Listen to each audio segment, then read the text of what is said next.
오늘도 성경 나라에 온 걸 환영해.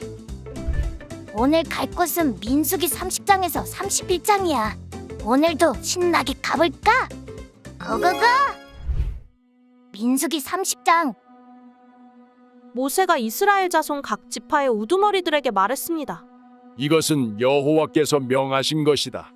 만약 어떤 사람이 여호와께 서원했거나 자신의 마음을 굳게 정해 맹세한 것이 있으면 그는 자신의 말을 어기지 말고 자신이 말한 대로 모두 다 해야 한다. 만약 어떤 여인이 아직 나이가 어려서 아버지의 집에서 살고 있을 때에 여호와께 서원했거나 마음을 굳게 정한 것이 있는데 그녀의 아버지가 그녀의 서원이나 그녀가 마음을 굳게 정한 것에 대해서 듣고도 아무 말도 하지 않았을 때는 그녀의 모든 서원이 유효하며 그녀가 마음을 굳게 정한 것도 모두 유효하다.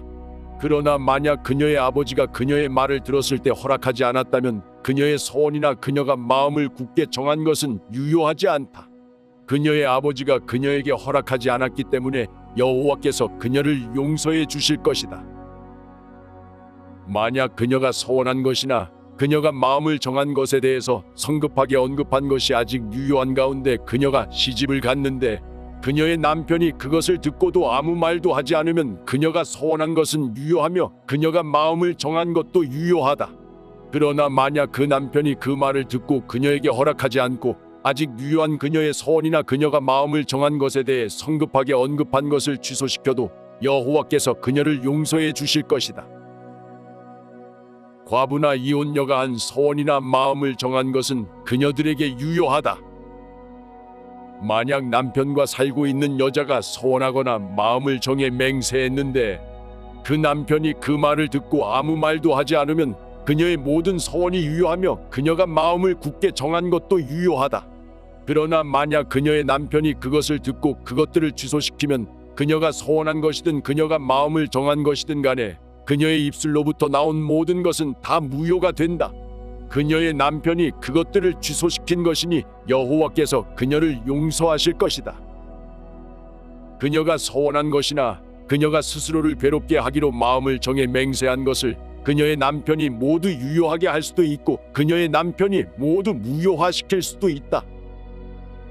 그러나 만약 그 남편이 하루가 지나도록 아무 말도 없으면 그는 그녀의 모든 서원이나 그녀의 마음에 정한 것을 확증한 것이다. 그가 그것에 대해 들었을 때 그녀에게 아무 말도 하지 않았기 때문에 그가 그것들을 확증한 것이다. 만약 그가 그 말을 듣고 나중에 무효화한다면 그 남편은 아내의 허물을 짊어져야 한다. 이것은 여호와께서 남자와 그 아내의 관계와 아버지와 그 집에 아직 살고 있는 나이 어린 딸의 관계에 대해서 모세에게 주신 윤리입니다. 민수기 31장. 여호와께서 모세에게 말씀하셨습니다. 이스라엘 자손들을 위해 미디안 사람들에게 복수하여라. 그 후에 너는 내 조상들에게 돌아갈 것이다. 그러자 모세가 백성들에게 말했습니다. 너희 가운데 전투에 참가할 사람을 준비시키라. 그들로 하여금 미디안 사람들과 싸워 미디안에게 여호와의 복수를 행하게 하라. 이스라엘의 각 지파에서 1000명씩 싸우러 보낼 것이다. 그리하여 각 지파마다 1000명씩 해서 총 12,000명의 무장한 군사들이 이스라엘 군대에서 파견됐습니다. 이렇게 해서 모세는 각 지파마다 1000명씩을 싸우러 보냈습니다. 또한 그들과 함께 제사장 엘르아살의 아들 비느하스를 거룩한 물건들과 신호용 나팔을 들려 함께 보냈습니다. 그들은 여호와께서 모세에게 명령하신 대로 미디안과 싸워서 그들의 모든 남자를 다 죽였습니다. 죽임을 당한 사람들 가운데는 미디안의 5 왕들인 에위, 레겜, 수루, 후루, 레바도 있었습니다.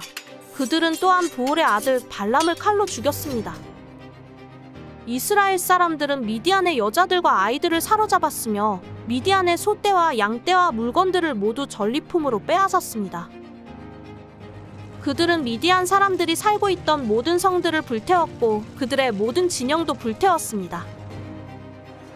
그들은 사람들과 가축들을 비롯한 모든 약탈물과 노량물을 취했습니다.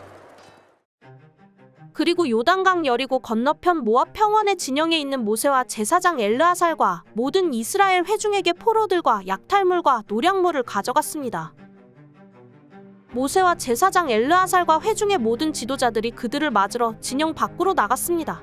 모세는 싸움터에서 돌아온 군대의 지휘관들, 곧 천부장들과 백부장들에게 화를 냈습니다. 모세가 그들에게 물었습니다. 어찌하여 너희가 여자들을 모두 살려두었느냐?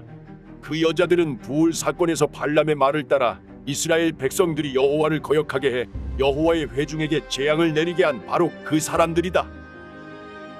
그러므로 지금 당장 아이들 가운데 모든 소년들을 죽이라.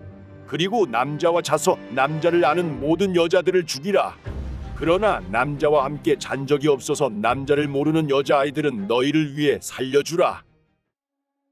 너희는 7일 동안 진 밖에 있어야 한다. 너희나 포로 가운데 누구를 죽인 사람이나 죽임당한 사람을 만진 사람은 셋째 날과 일곱째 날에 스스로를 정결하게 해야 한다. 또한 모든 옷이나 가죽 물건이나 염소털로 만든 것이나 나무로 만든 것을 다 정결하게 해야 한다. 그러자 제사장 엘르아살이 싸움터에 갔다 온 군사들에게 말했습니다. 여호와께서 모세에게 명령하신 율법의 요구 사항은 이것이다. 금, 은, 청동, 철, 양철, 납 등 불에 견딜 수 있는 것은 다 불에 넣어서 정결하게 하라. 또한 이것은 정결하게 하는 물로도 정결하게 해야 한다. 그리고 불에 견디지 못하는 것은 물에 넣도록 하라. 일곱째 날에는 너희 옷을 빨아서 스스로를 정결하게 하라. 그 후에야 너희가 진 안으로 들어올 수 있다. 여호와께서 모세에게 말씀하셨습니다. 너와 제사장 엘르아살과 회중의 가문의 우두머리들은 포로든 가축이든 모든 전리품에 술을 세어라. 그리고 그 전리품을 전투에 참가했던 군사들과 나머지 회중에게 절반씩 나눠 주어라. 전투에 참가했던 군사들에게서 사람과 소와 나귀와 양의 500분의 1을 여호와의 몫으로 거두어라.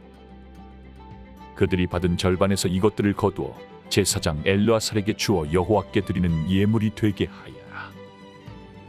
그리고 이스라엘 자손들이 받은 절반 가운데서는 사람과 소와 나귀와 양과 기타 모든 짐승의 50분의 1을 거두어 여호와의 성막에서 직분을 행하고 있는 레위 사람들에게 주어라.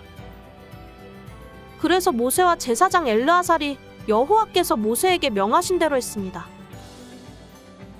군사들이 뺏은 것들 가운데 남은 전리품은 양이 67만 5천 마리, 소가 7만 2천 마리, 나귀가 6만 1천 마리였으며 남자와 잔 적이 없어서 남자를 모르는 여자가 3만 2천 명이었습니다. 그러므로 전투에 참가한 사람들을 위한 절반의 몫은 양이 33만 7,500마리였으며 이 양들 가운데 여호와의 몫은 675마리였습니다. 소는 3만 6천 마리였으며 그 가운데 여호와의 몫은 72마리였습니다. 나귀는 3만 500마리였으며 그 가운데 여호와의 몫은 61마리였습니다.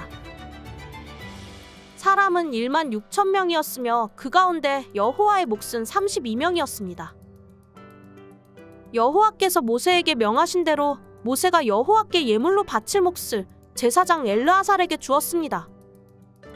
모세가 싸우러 나간 사람들로부터 이스라엘 자손들의 몫으로 따로 떼어놓은 절반, 곧 회중의 몫인 절반은 양이 33만 7,500마리, 소가 3만 6천 마리, 나귀가 3만 500마리였으며 사람이 1만 6천 명이었습니다.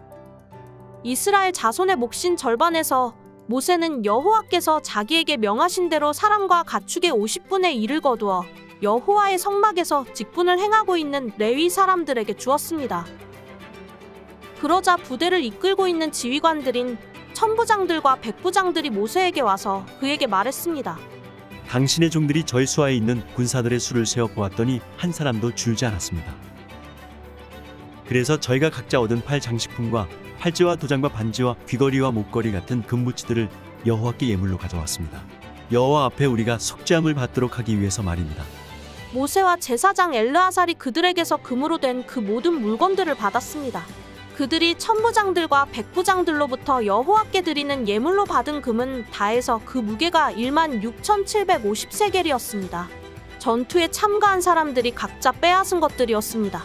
모세와 제사장 엘르아살이 천부장들과 백부장들에게서 그 금을 받아 회막으로 가져가서 여호와 앞에 놓아 이스라엘 자손들을 위한 기념물로 삼았습니다. 수고했어, 친구들. 다음은 어떤 말씀이 우리를 기다릴까? 그럼 다음에 또 만나자. 안녕.